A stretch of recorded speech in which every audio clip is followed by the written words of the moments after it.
we're going to be looking at why is that we use IQ signal generation to create these modulated waveforms. So in a separate video, we look at how you create BPSK and QPSK using an I signal, different levels of high level, low level multiplying a sine wave, and another signal, high level, low level multiplying a cosine wave, and adding them together to generate a signal that will have different phases. Now here's the reason of why we do that. We'll look at the math in a minute, but notice this. Here I have a cosine wave of a certain frequency. Notice that I can change the frequency. Let's leave it some there maybe. And a certain phase, so let's go with a phase of 0. So it's a cosine wave, and I can change the phase. If you look at right here, I have the a phase in degrees here, so that's 22.5 degrees, that's 45 degrees, and so on. And when you do QPSK, you send signals at 45 degrees, and then 135 right there, and then 225, and so on. And you change the phase. So one way of doing that will be to, well, just use a system that generates cosine waves at different phases and send the different phases when the symbols change. Now, that is hard to do. It's not easy to generate a cosine wave that easily jumps between phases. So let's say between 45 degrees and 135 degrees. So it's hard to build this in hardware. You can think of ways of doing it, but it's complicated to do it in hardware. So instead of doing that, what we're going to do is we're going to look at the possibility of generating a cosine wave of any phase. So any of these phases are here, or even that are not represented in this line right here, by using this IQ concept in phase and quadrature. So let's see what we're going to do here.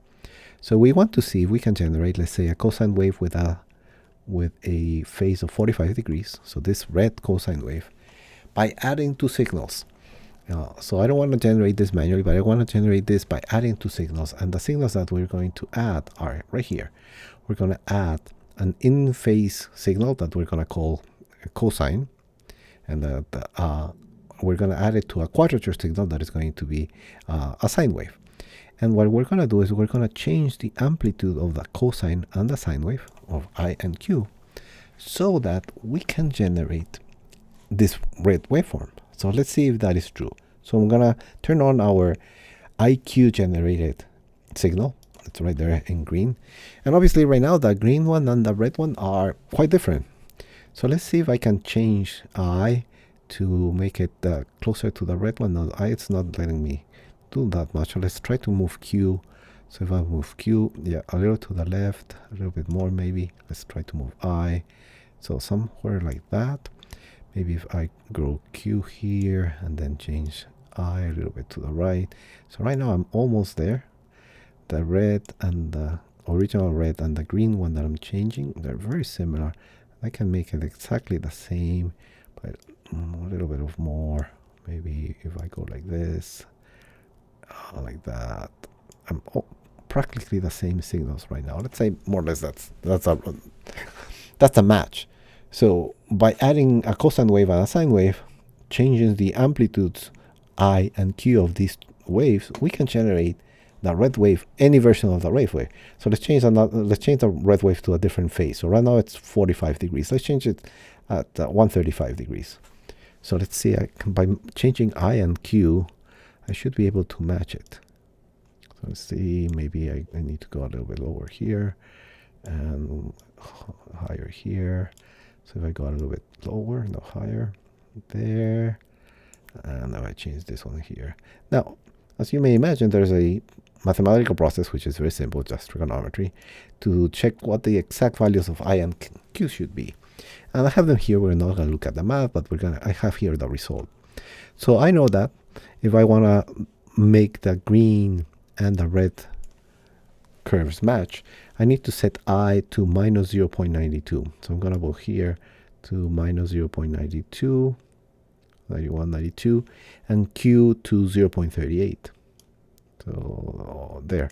And notice that indeed, if you look at the zoom in really close, you'll see that indeed they're the same. I'm not adding all the decimal figures so that they're exactly the same, but if I were to do that, the red and the green wave will be exactly the same. Mathematically, they are the same.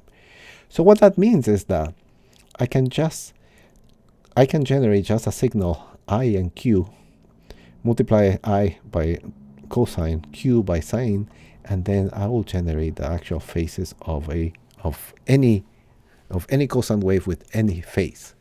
And that's going to be useful in BPSK or QPSK.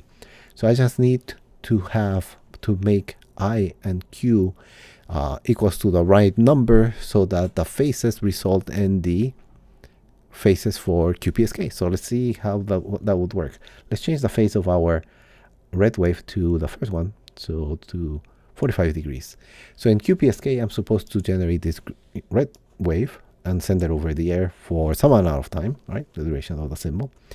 And in order to do that, instead of trying to generate a red wave, I'm going to generate the green wave, and I'm going to set I equals to minus 707, so around there, let's say, and Q plus 0.7, so around around there. Oh, sorry, I should be also plus 0.7. I'm sorry. There you go. And yep, indeed, the red and the green cube match each other. And notice I and Q, they're both positive. Let me show you what I have here in our notes. Remember when I send 0, 0, how they both have to be positive? So if I make this value here equals to 0.7 and this value here, the vertical axis, equals to 0.7, I get this dot right there. And I have my phase, 45 degrees. So let's see what happens if I go to another symbol. So the next symbol in QPSK, let's check. Notice it has to be at 135 degrees. So I'm going to go here. Oops, not there. I'm going to go here, and I'm going to change the sign. The signal that I need to send is at 135 degrees. Excuse me, 135. So I'm going to go here, and the math tells me that I need to set I to minus 0.7, and Q I'm going to leave it the same. So minus 0.7. That's there. Let's turn it on, and let's make it like this, 0.71, let's say. And indeed, if I do that, I generate the signal that I need. Let's go with the next one. The next one in QPSK that I need to generate is 225. So let's go back here. So if I were to transmit a 1, 0, a 1, 1 with QPSK, according to our diagram, I need to send a wave at a 225 phase, 225 degrees of phase. So let's change this to 225. Here I'm like looking to where it's 225 in the bottom. 225 should be right there. Notice that's 225. So what I need to do is, well, let's check our IQ diagram now first. And notice that this symbol has a negative I and a negative Q. I is the horizontal axis, Q is the vertical axis. So if our math is correct here in the representation, we should see what? We should see both negative. So let's change our diagram. And indeed, let's see. Yep, if I put I and Q at minus 0.7, I should be able to match this waveform, make the green one match the red wave. And yep, that's it. Notice that indeed that's the case. Let's go with our last one. So for 1, 0, notice that I is positive and Q is negative. So let's see if indeed that's the case. Let's go here. We forgot the phase. The phase is 315 degrees for that one. So let's go and change the signal that we need. Now we need our carrier to change to 315. So I'm going to change the phase until this says 315. There you go, 315. So I need to send the red waveform, but in order to do that, I'm going to try to match the red waveform again with the green waveform by adding a cosine and a sine wave. And indeed, I has to be positive and Q has to be negative. So I've moved this to 0.71. These two should match. And indeed, that's the case. Okay, so we have shown how we can generate any carrier with any phase by adding two components, I and Q. I is the amplitude of a cosine wave and called the in-phase component. q is the amplitude of the sine wave, and it's called quadrature component. And it's going to call infinite and quadrature because the cosine and sine wave are out of phase 90 degrees, and that's why this called in quadrature.